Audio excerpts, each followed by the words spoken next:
Mga guys, may papakita ko sa inyo kung ano ang kaya nilang gawin, kaya ko rin gawin. Kung ano lang kaya nilang kainin, kaya ko rin kainin. Tayo mga taga Bicol, hindi tayo magpapatalo sa kanila. Ayan. Teka rin guys,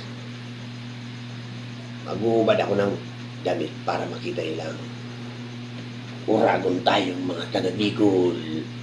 Ayan.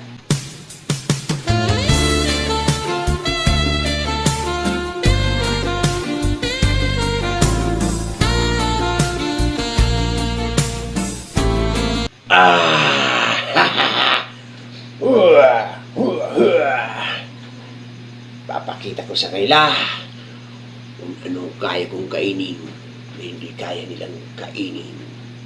Uragon ini mga taga Bicol tayo guys. Ha!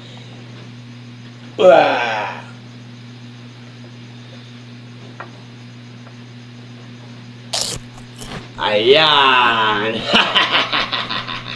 Naghintay ka ba? Wala na! It's a prank! Charan!